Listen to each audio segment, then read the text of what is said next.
Hey everyone, my name's Corbin. I'm a college student right now, which means it wasn't that long ago that I was sitting exactly where you are. I remember hearing bits and pieces about the admissions test and the college process, and to be honest, it felt really confusing. You hear one person say test scores don't matter, another that they're crucial, and then you're left wondering, what's really true?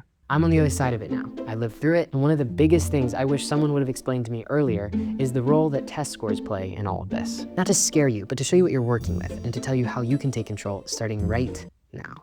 Let me tell you about two students. Same high school, same graduating class, same GPA, same activities. They even applied to the exact same 9 colleges. We'll call the first student the Tortoise and the second student the Hare. When decision letters came out, the Tortoise got into 8 of those 9 colleges. She had options, choices, control over her future. The Hare, he got into 2. And here's the part that really stung. Neither were in his top 3. So what made the difference? What gave her 8 acceptances while he only got 2? Well, that's what we're gonna explore today, and I'll give you a hint. It's something that you have complete control over. You remember back when COVID was a thing? Well, a lot of colleges decided that applicants didn't need a test score. Now, not so much.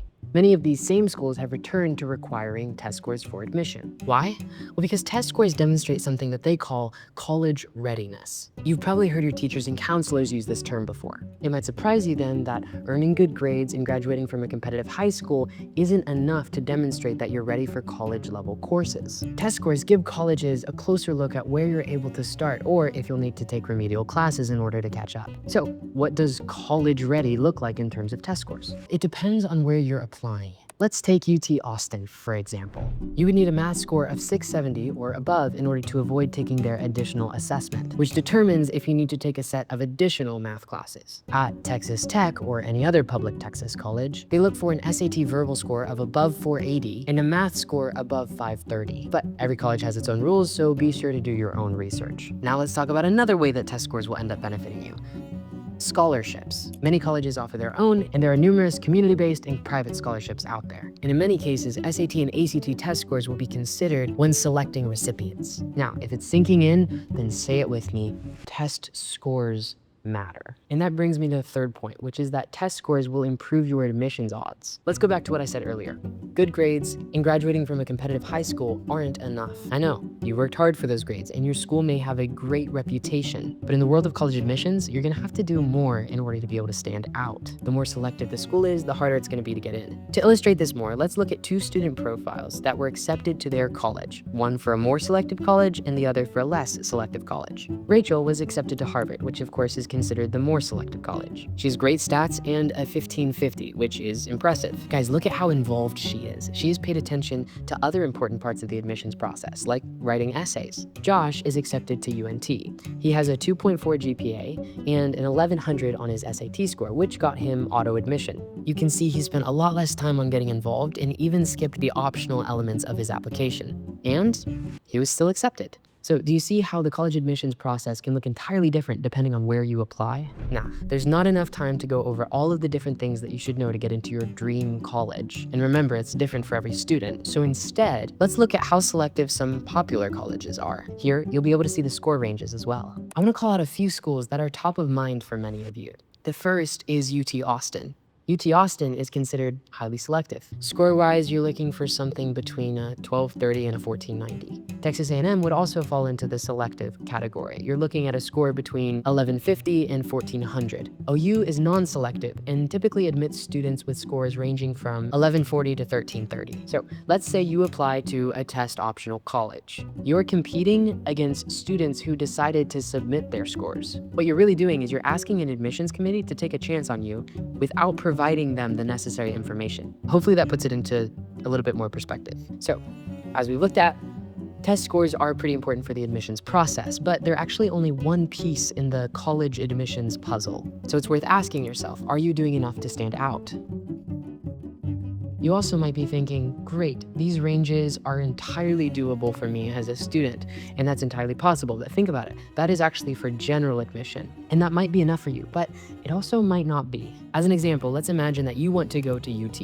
So you look up UT's score requirements. But what you've really always wanted to do was major in finance. Well, at UT, you're gonna have to get into their uber prestigious Macomb School of Business. That will require a much stronger score. You're looking at a 1450 or higher. What about A&M? Well, A&M right now is a test optional school. And you may think that that's a good thing, but remember, if you submit your test scores, it significantly increases your odds of getting in, even at a test optional school. Again, admissions scores at A&M range from 1100 to 1400, but that's only part of the story. Their competitive majors, like engineering, want a 1500 or higher. Pay attention to honors college requirements as well. If that's one of your goals, these scores tend to be on the higher end. Now, remember, required scores, they change all the time, so do your homework to get into the schools you need to accomplish your goals.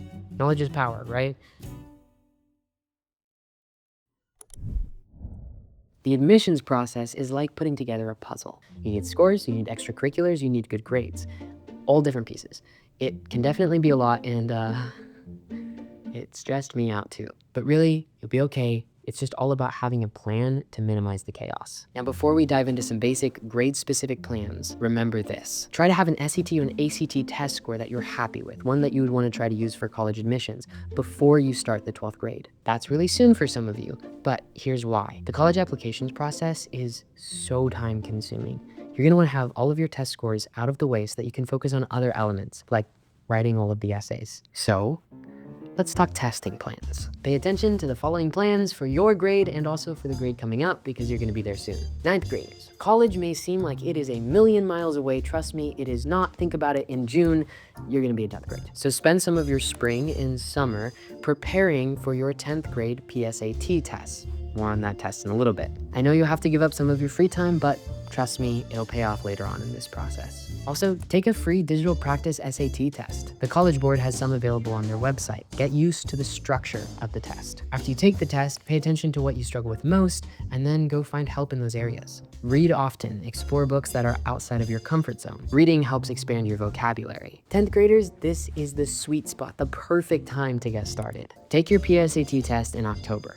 Yes, it's practice. No, it will not be used for college admissions. But don't go into this test unprepared. Taking this test seriously is a huge advantage. Again, review your test results, figure out your weaknesses, and then go work on improving them. You have the time and the resources to be able to become strong in those areas before you have to test again, this time for real. Trust me, slow and steady wins the race. And here's the main takeaway. If you're not scoring close enough to your goal in 10th grade, cut yourself some slack. It's all right. If you think about it, you probably haven't finished some of the required high school coursework that the tests cover. And even better news, you have a lot of time to improve. That's why having a plan and a goal is really important. Spend some of your spring and summer preparing for your 11th grade PSAT test. Also, you should begin thinking about when you want to take your real SAT and ACT tests. Hint, the summer before or early fall of 11th grade is a great place to start. Okay, 11th graders.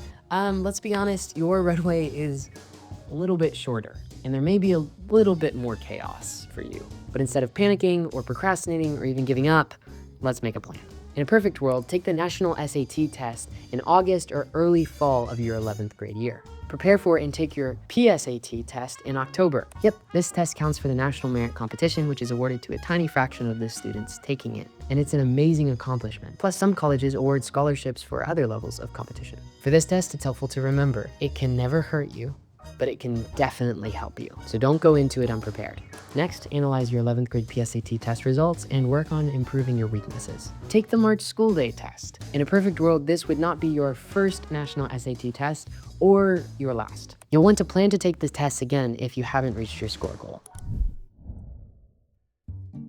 Test prep isn't rocket science, but it can be a difference maker. Here's some general tips that will help you to succeed. First of all, have the right mindset. Test prep starts in the classroom. Your English and math assignments will have content that will show up on these tests. Take the tests seriously. We are talking about your future here. If you're not going to take it seriously, who else will?